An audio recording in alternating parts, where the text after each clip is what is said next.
ये कहानी है विश्व के सबसे बड़े महाकाव्य की, जिसमें योग है, यथार्थ है, विवेक है, परमार्थ है, सत्य ज्ञान का दिव्य प्रकाश है, आध्यात्म का महाआकाश है। ये दर्पण है हर मन के विवाद का, दृश्य है आत्मा और परमात्मा के संवाद का, मानवता का होता है जिससे उद्धार। यही है सच्ची गीता सार, अंधकार से प्रकाश की ओर।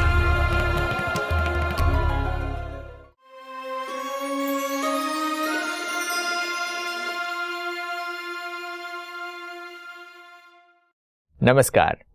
अंधकार से प्रकाश की ओर सच्ची गीता सार इस कार्यक्रम में आप सभी का स्वागत है। हर दिन चर्चा के लिए कुछ नया विषय लेकर आना। जो बातें लिखी गई हैं उनमें से सब कुछ सत्य नहीं है, उसमें बहुत कुछ मिला हुआ भी है। ऐसे समय पर उस विस्तार में से सार को ढूंढ निकालना एक कठिन प्रयास लगता है। उस पर बहुत ज्यादा गहन चिंतन की आवश्यकता पड़ती है, बारीकियों पर ध्यान देने की आवश्यकता पड़ती है। बहुत बार जो चीज़ें सामने हैं वो चीज़ें समझ में नहीं आती और कई सारी चीज़ें अंश मात्र कहीं छिपी होती हैं और उससे सार निकल आता है। ऐसा हम सबके जीवन में होता है। ऐसा ही एक प्रयास हम गीता के लिए भी कर रहे हैं। गीता के भगवान जब स्वयं आकर ये बात बताते हैं कि अब फिर से वह गीता एपिसोड का समय है, फिर से उस गीता ज्ञान को सुनकर इस सृष्टि के परिवर्तन का समय है, तब चीज़ें बेहतर समझ में आती हैं। आइए आज की चर्चा में कुछ ऐसे ही विषयों पर चर्चा को आगे बढ़ाते हैं। हमारे साथ स्टूडियो में ब्रह्मा कुमार बृजमोहन भाई हैं।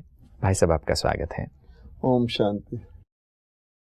कई एपिसोड्स में हमने इस बात पर चिंतन किया है कि कोई देहधारी गीता का भगवान नहीं हो सकता, क्योंकि परमात्मा के परिचय को परमात्मा स्वयं बताते हैं कि मैं कौन हूं और मुझे कैसे पहचाना जा सकता है। ऐसे में एक प्रश्न जो हमेशा उठता है वो ये है कि हम कृष्ण को गीता का भगवान समझते हैं। श्री कृष्ण एक देवता हैं, उनकी अपनी महिमा है, उनके बहुत सारे मंदिर हैं, बहुत सारे लोग उनकी बड़ी श्रद्धा आस्था से पूजा भी करते हैं।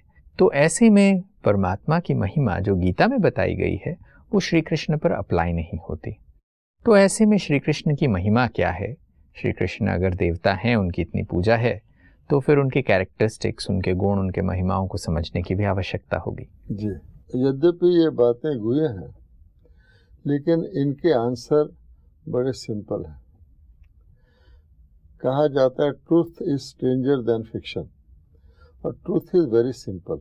सत्य इतना आसान है कि सत्य सामने आ जाए तो लोग इसमें विश्वास नहीं करते। ये सत्य इतना आसान है, तो यही बात इस पर लागू होती। अब आप देखिए, भगवत गीता को ले लें।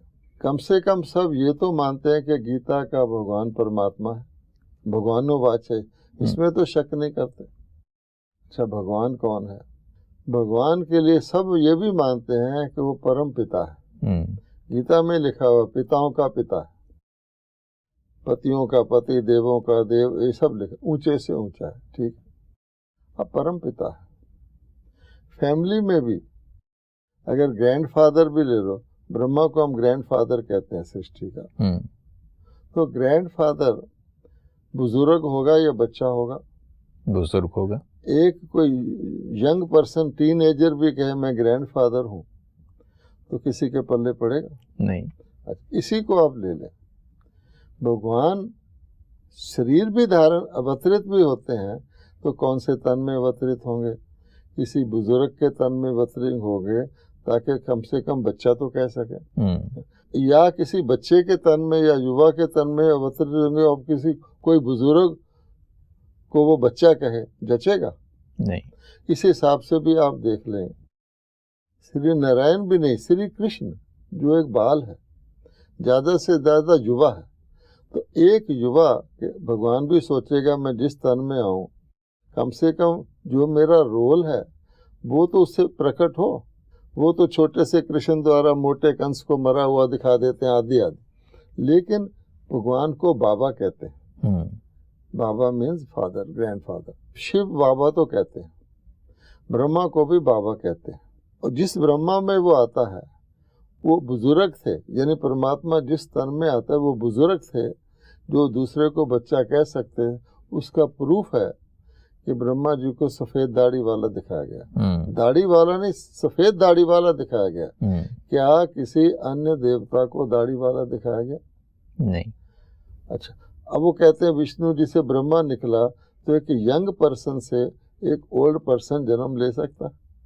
अच्छा, इसलिए भगवान कहता है कि ये बात बैठती ही नहीं, इसलिए केवल आप सिर्फ श्री कृष्ण जी के कैरेक्टरिस्टिक देख लीजिए और परमात्मा के कैरेक्टरिस्टिक देख लिए, आपको टोटल डिफरेंस ही पता लग जाएगा।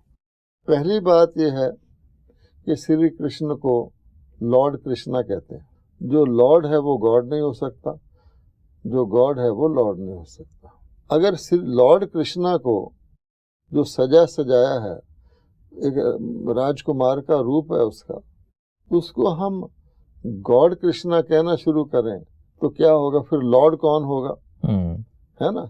इसलिए बेहतर यही है कि जो प्रचलित सारे समाज में श्री कृष्ण जी के लिए कहा जाता है और जो सारा समाज जो परमात्मा के लिए मानता है, उन दोनों की महिमाओं को आप कंपेयर कर लेंगे तो आपको दूध का दूध, पानी का पानी हो जाएगा। इसके लिए श्री कृष्ण को हम 16 कला संपन्न कहते हैं, संपूर्ण निर्विकारी कहते हैं। श्री कृष्ण की महिमा क्या है?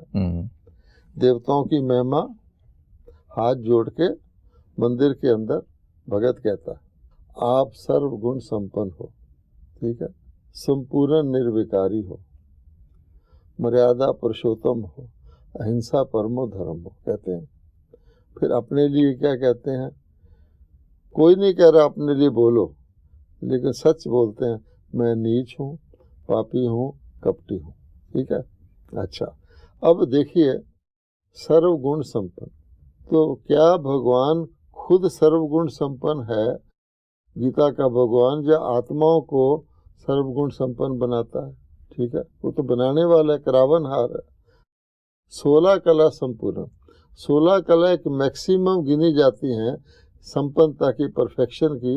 उसको चांद के साथ मुकाबला किया जाता है कि चंद्रमा जब 16 कला पर होता है तो फुल मून होता है। अच्छा, तो लिमिट है 16 कला, क्योंकि दूसरी तरफ फिर 14 कला वाला भी है। अच्छा, तो ये कंपैरिजन देवताओं का है या परमात्मा का? संपूर्ण निर्विकारी, तो निर्विकारी कंपैरेटिव है टू विकारी। अब विकारी मैंने पतित, निर्विकारी मैंने पावन, तो ये परमात्मा पतित पावन बनता है, स्वयं पतित और पावन बनता है, या पतित को पावन करने वाला है? श्री कृष्ण पावन है, संपूर्ण निर्विकारी है, अर्थात पहले जो थे उससे वो बदल गए। परमात्मा तो बनाने वाला है। हाँ जी। अच्छा, मर्यादा पुरुषोत्तम, तो मर्यादाओं का पालन किसको करना पड़ता है? Physical laws, spiritual laws, ethical laws, ये तो मनुष्य करता है, उसका उल्लंघन करेगा तो गड़बड़ होगी। परमात्मा पहली बात तो मर्यादा का उल्लंघन करता ही नहीं, फिर वो मर्यादाओं को पालन करवाने वाला है या खुद किसी मर्यादा का पालन करता है? वो तो न्यारा है। अच्छा, फिर अहिंसा परमो धर्म, अहिंसा की बात हिंसा के कंपैरेटिव है, तो परमात्मा हिंसा से ऊपर है या वो अहिंसा परमो धर्म बनता है, जिसको किसी धर्म का पालन करना पड़ता है। इसलिए आप देखेंगे कि ये सर्वश्रेष्ठ देवता, इसमें कोई शक नहीं, इससे ऊपर की कलाएं किसी की नहीं, 16 कला से ऊपर होती नहीं। अगर किसी की होती तो हम उसको कहते सज्जू का पहला महाराज कुमार, और वो विश्व महाराज कुमार है, शरीरधारी है। उसके लिए कहा जाता है श्री कृष्ण ही श्री नारायण बनते हैं, और उनके साथ श्री राधे है। कृष्ण जी राधे के बगैर कंप्लीट नहीं है, शरीरधारी है ना, परमात्मा से अकेला है, उसके साथ ना तो उसका शरीर है, ना पुरुष का शरीर है, ना स्त्री का शरीर है, ना उसका कोई जीवन साथी है, ना उसका कोई इस प्रकार का सिस्टम है। तो फर्क हो गया, श्री कृष्ण परमात्मा नहीं हो सकते। अब परमात्मा की महिमा, बिल्कुल, जब आप ये बात बता रहे थे तो ये बात स्पष्ट होता है कि ये सारी चीज़ें बनने वाली हैं, वेरिएबल चीज़ें हैं, मगर जब परमात्मा के लिए हम बात करते हैं, जिसे हम गॉड कहते हैं, लॉर्ड और गॉड की आप बात कर रहे थे, तो परमात्मा की महिमा के बारे में जब हम देखते हैं, उनके मंदिरों में उनके पूजा विधानों के बारे में देखते हैं, तो वहाँ पर एक परमानेंस है। वहाँ पर कुछ ऐसे शब्द हम कहते हैं, जाने अनजाने ही कह देते हैं। जैसे आप ये उदाहरण दे रहे थे, श्री कृष्ण को हम पावन कहते हैं, बट परमात्मा को हम पतित पावन कहते हैं। ऐसे अलग भी महिमाएं होंगी परमात्मा की। और देखिए, परमात्मा चेंज नहीं होता, ना उसका नाम चेंज होता है, ना उसका रूप चेंज होता है, कुछ भी चेंज नहीं होता। और कोई भी होगा, देवता भी होगा, तो उसका नाम रूप बदल जाएगा, साथ साथ उसके गुण कर्तव्य भी, उसका स्थान भी बदल जाएगा। परमात्मा का स्थान भी है, ऊंचे से ऊंचा है, परमात्मा का नाम भी ऊंचे से ऊंचा है। अर्थात अब आप शिव के मंदिर में जाइए, शिव के अनेक मंदिर हैं, उन मंदिरों के नामों से ही पता लग जाता है कि वो किसके मंदिर हैं। त्रिलोकीनाथ, क्या श्री कृष्ण जी को हम त्रिलोकीनाथ कहेंगे? विश्वनाथ, क्या श्री कृष्ण जी को हम विश्वनाथ कहेंगे? महाकाल, क्या हम श्री कृष्ण जी को महाकाल कहेंगे? रामेश्वरम, गोपेश्वर, यानी जो श्री कृष्ण जी की नगरी है, वहाँ पर भी शिव का मंदिर है, उसको गोपेश्वर कहते हैं, श्री कृष्ण जी को गोपेश्वर नहीं कहते। फिर योगेश्वर, अब योगेश्वर श्री कृष्ण है या परमात्मा है? वो ईश्वर जिसने योग सिखाया और जिन्होंने सीखा उसको हम कहते हैं भी देवता बन गया। तो किसी भी प्रकार से आप देखिए परमात्मा की महिमा, ज्ञान के सागर। क्या श्री कृष्ण जी को, किसी भी देवता को अपने अगले जन्मों का भी पता है, पिछले का भी पता है, मैं देवता कैसे बना? और अगर उसको पता हो कि आगे मेरे साथ क्या होने वाला है, क्योंकि सृष्टि चक्कर में ऊपर से नीचे आते हैं, तो आप देखिए ब्रह्मा जी के लिए भी कहते हैं, ब्रह्मा जी का दिन और रात, ब्रह्मा जी सदा दिन में नहीं रहते, तो श्री कृष्ण जी सदा एक रस रहन नहीं है। तो ज्ञान का सागर, प्रेम का सागर, सुख का सागर, शांति का सागर, पतित पावन, मुक्तिदाता। अब मुक्तिदाता श्री कृष्ण को कहेंगे, सर्व का मुक्तिदाता, अच्छा, सर्व आत्माओं का पिता। अब श्री कृष्ण जी को सर्व आत्माओं का पिता कहेंगे? नहीं कह सकते। श्री कृष्ण तो किसी शरीरधारी का भी पिता नहीं है, वो तो बच्चा है, वो राजकुमार है, तो सर्व आत्माओं का पिता कैसे होगा? पतियों का पति, गुरुओं का गुरु। यहाँ ब्रह्मा वंदे गुरुम कहा है, विष्णु कहा, परमात्मा को सतगुरु कहा है, श्री कृष्ण जी को कोई गुरु कहेगा? और सजा सजाया महाराज कुमार, सुख की दुनिया, वहाँ किसको वो किसका गुरु बनेगा? उनका लोक में ही कोई ऐसा व्यक्ति नहीं जिसको वो पावन कर सके, उनके लोक में ऐसा कोई व्यक्ति नहीं जिसका वो गुरु बन सके, जिसको वो ज्ञान सुना सके। श्री कृष्ण के लोक में तो मंदिर भी नहीं है, शास्त्र भी नहीं है, तो फर्क हो गया। इसलिए कंप्लीटली एक बात है, पतित पावन और पतित पावन। तो पतित शरीरधारी हैं, पावन शरीरधारी बनते हैं, लेकिन पतित को पावन बनाने वाला परमात्मा है। जो पतित पावन है वो ना पतित में आता है ना पावन में आता है, वो बनाने वाला। और परमात्मा को कहा जाता है करावनहार, क्रिएटर। ये है। जब ये बात सुनते आए हैं तो ये बात समझ में आ रहा है कि परमात्मा की महिमा अलग है और श्री कृष्ण की महिमा अलग है। एक बनने वाला है और दूसरा बनाने वाला है। एक क्रिएटर है, वो क्रिएशन है, वो क्रिएशन है। और नो डाउट बहुत ही सुंदर क्रिएशन है, एकदम फर्स्ट क्रिएशन है। भगवान की रचना है तो सुंदर ही होगी जी। तो उस फर्स्ट क्रिएशन की इतनी महिमा है क्योंकि वो सभी चीज़ों में कंप्लीट है। मगर जैसे आपने कहा, पतित जो होते हैं उनको भगवान पावन बनाते हैं, तो पतितों को पावन बनाकर परमात्मा मनुष्यों को देवता बनाते हैं। अब एक बात उठती है कि इन दोनों का समय क्या है, क्योंकि अगर हम सृष्टि पर इन दोनों के समय को देखें कि ये कब इस सृष्टि पर होते हैं, क्या रोल निभाते हैं, कहाँ रहते हैं, इसमें भी एक फ़र्क नज़र आता है। श्री कृष्ण को हम कृष्णपुरी का मालिक कहते हैं या वैकुंठवासी कहते हैं, स्वर्ग के दृश्यों में दिखाते हैं। मगर परमात्मा को हम बिगड़ी को बनाने वाला कहते हैं, तो परमात्मा के अवतरण का और उनके नाम का, रूप का, देश और काल का फर्क पड़ता है, तो इसके बारे में भी कुछ बताएं। अब देखिए कि एक है रचेता और एक है रचना। तो नेचुरली अगर रचेता सुंदर है, परमात्मा को सत्यम शिवम सुंदरम भी कहते हैं, तो उसकी रचना तो सुंदर होगी। कहा जाता है कि परमात्मा ने अपनी रचना को अपनी छवि में रचा। रचना से रचता की छवि झलकती है। 16 कला में सब संपूर्ण कोई व्यक्ति है तो कोई पूछेगा नहीं इसका रचयिता कौन है। अगर एक बहुत खूबसूरत पेंटिंग देखते हैं तो आप पूछते हैं ना इसका पेंटर कौन है। अच्छा, तो इसलिए परमात्मा है रचयिता, और वो एक का रचयिता नहीं है, अनेकों का रचयिता है। बीज से तो हमेशा अनेक जन्म लेते हैं। तो अब देखिए कि सर्व धर्मों की आत्माएं, सब आत्माओं का पिता है, वो क्या श्री कृष्ण जी को अपना पिता मानेंगे? नहीं, अपनी रचना मानेंगे, क्योंकि वो तो ट्री की ब्रांच के ऊपर पैदा हुए हैं।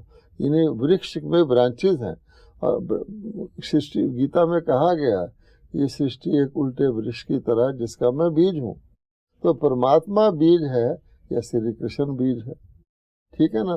तो रचता और रचना के फर्क से भी फिर पिता, अगर पिता होते तो सब लोग श्री कृष्ण जी को अपना पिता मानते, ठीक है। अब श्री नारायण भी श्री कृष्ण को अपना पिता नहीं कहेगा, तो और बाकियों की तो बात छोड़िए। श्री राम श्री कृष्ण को अपना पिता नहीं कहेगा। काल समय की बात है, जैसे वो दिखा देते हैं देव असुर संग्राम हुआ, हम मान लेते हैं। पहली बात कि देवता असुरों की तरह लड़ते नहीं, तो देवता संग्राम इस तरह का कर नहीं सकते। मान लीजिए हुआ, तो देवताओं का युग कौन सा है, असुरों का युग कौन सा है। अपने कथाकारों ने भी देवताओं को आकाश में दिखा दिया है, असुरों को पाताल में दिखा दिया, और कहते हैं गड़ गड़ गड़ गड़ गड़ वो देवताओं से लड़ने के लिए असुर जा रहे हैं, अर्थात उस लोक के नहीं है। तो जब लोक ही अलग है तो संग्राम कैसे होगा? क्वालिटीज तो अलग हैं। इसी प्रकार से परमात्मा के अवतरण, जिसको कहें जन्म, दिव्य जन्म, जिसका यादगार भी शिवरात्रि है, उसका समय क्या है? भगवान कहते हैं अति धर्म ग्लानि का समय है। अच्छा, श्री कृष्ण के जन्म का समय क्या है? जब सारी धर्म ग्लानि पूरी हो गई, है ना। मर्यादा पुरुषोत्तम अहिंसा परमो धर्म हो गया, निर्विकार, संपूर्ण निर्विकारी है।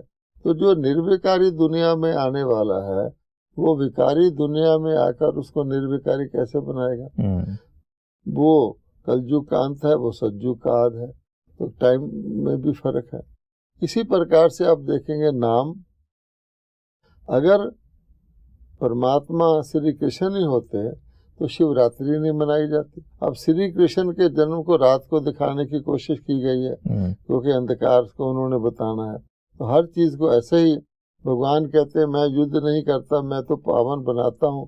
तो गीता में भी दिखा दिया कि श्री कृष्ण भगवान है, वो कहते हैं मैं हथियार नहीं उठाऊंगा, है ना। उसको लिंक करके इस तरह की कहानी तो बना दी है। अब रथ में प्रवेश हुए तो 4 पहिए वाला रथ भी बना दिया है, लेकिन उसमें 2 हैं। लेकिन फैक्ट ऑफ द मैटर ये है कि नाम में फर्क है, रूप में फर्क है। परमात्मा का रूप कभी बदलता नहीं, सदा शिव है। ब्रह्मा में भी उतर आए तो भी उसका रूप अलग है, ब्रह्मा। अच्छा, देश, परमात्मा परम धाम के निवासी है। श्री कृष्ण शुरू में सतयुग के निवासी हैं, बाद में अन्य अन्य युगों के निवासी हैं। परम धाम में तो श्री कृष्ण रहते ही नहीं। परमात्मा एक भी जन्म नहीं लेते, और श्री कृष्ण का इतिहास देखो तो 84 जन्म लेते हैं वो, दुनिया को पता नहीं है। लेकिन एक बारी कोई सतयुग में आ गया तो पूरा चक्कर तो घूमेगा ना, 84 का चक्कर कहा जाता है। और परमात्मा ने इसको बनाया। अच्छा, नाम रूप देश हो गया, काल समय का भी फर्क, कर्तव्य का भी फर्क है।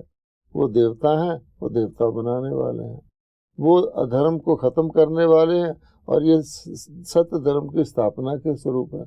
ये प्रारब्ध स्वरूप हैं, वो प्रारब्ध के दाता हैं। तो किसी भी प्रकार से ये बात बैठती नहीं, दोनों के गुण करते हुए में इतना फर्क है। तो श्री कृष्ण परमात्मा नहीं हो सकते, परमात्मा श्री कृष्ण नहीं हो सकते। इसलिए गीता का भगवान कौन है? परमात्मा है या श्री कृष्ण है? परमात्मा है। तो वो परमात्मा है, उसको हम गीता का भगवान कहेंगे, और उसके अपने निराकार स्वरूप के भी मंदिर हैं। बिल्कुल, ये कितनी गजब की बात है कि जहां हम श्री कृष्ण के मंदिर भी देखते हैं और निराकार परमात्मा के भी मंदिर देखते हैं, दोनों की महिमाएं अलग अलग हैं। जब महिमा करते भी हैं, पूजा विधानों में अंतर देखते हैं, तो यहाँ पे ये स्पष्टीकरण मिलता है कि परमात्मा कौन है और श्री कृष्ण उनकी रचना है। फिर और देखिए कि परमात्मा तो विनाश भी करवाता है, श्री कृष्ण पालना स्वरूप है। खुद कहते हैं कि विष्णु का अवतार है, विष्णु तो पालना स्वरूप है, तो पालना स्वरूप विनाश नहीं करा सकता। हर पिता के, लोक संसारिक पिता के दो ही कर्तव्य होते हैं, स्थापना और पालना। पिता संतान को उत्पन्न कर सकता है, उसकी पालना कर सकता है। विनाश संसारिक पिता के हाथ में नहीं है, अपने बच्चे को मारना। धर्म पिता के हाथ में भी नहीं है, वो धर्म स्थापन कर सकता है, धर्म को बढ़ा सकता है, ना तो अन्य धर्मों का वो विनाश कर सकता है, अपने का तो करना ही नहीं है। तो जो विनाश का कर्तव्य है वो परमात्मा करता है। तो किसी भी रूप से आप श्री कृष्ण को विनाशकारी कह सकते हैं, उसके लिए तो शंकर जी हैं। इसलिए भगवान कहता है इस हिसाब से भी नहीं बैठता। ये बहुत ही खूबसूरत बात हमने आज की है कि सिर्फ श्री कृष्ण और परमात्मा के दोनों की महिमाओं को भी अगर हम देख लें तो इससे स्पष्ट होता है कि गीता का भगवान परमात्मा हो सकते हैं, कोई देहधारी मनुष्य नहीं हो सकता। मगर गीता से मनुष्य पतित से पावन बनते हैं, जो परमात्मा ज्ञान सुनाते हैं उससे मनुष्य से देवता बनते हैं। तो श्री कृष्ण उनकी पहली रचना है परमात्मा की, जिससे नई सृष्टि में वो आते हैं, सतयुग के वो महाराज कुमार कहलाते हैं। हम नेक्स्ट टू गॉड कह सकते हैं, गॉड नहीं कह सकते जी। इसीलिए हम लॉर्ड कृष्ण और गॉड के बारे में ये आज चर्चा बहुत सुंदर रही। वक्त को देखते हुए यहीं इजाज़त लेते हैं, फिर चर्चा अगली कड़ी में जारी रखेंगे। आज आप समय निकाल कर आए, इसके लिए आपका बहुत बहुत आभार है। धन्यवाद। ओम शांति। दोस्तों, आज अंधकार से प्रकाश की ओर सच्ची गीता सार में हमने एक बहुत बड़े कन्फ्यूजन पर, एक बहुत बड़ी मान्यता जो हम सदियों से मानते आए हैं, उस पर एक क्लियर अंडरस्टैंडिंग लेने की कोशिश की है। श्री कृष्ण को जब गीता का भगवान कहा जाता है, क्या ये तार्किक है? क्योंकि गीता स्वयं परमात्मा के परिचय के बारे में बताती है कि कोई देहधारी जो जन्म लेता है, जो किसी योनि में आता है, वो परमात्मा नहीं हो सकता। ऐसे में परमात्मा की अलग महिमाओं को हमने सुना और श्री कृष्ण की महिमा क्या है वो भी हमें आज स्पष्टता से पता चला है। यहीं पर यह अंतर स्पष्ट होकर हमारे सामने साबित करता है कि परमात्मा ही गीता के भगवान हैं, श्री कृष्ण नहीं। आज की कड़ी में बस इतना ही। फिर अगली कड़ी में कुछ और बातों पर चर्चा लेकर वापस आएंगे। तब तक के लिए नमस्कार।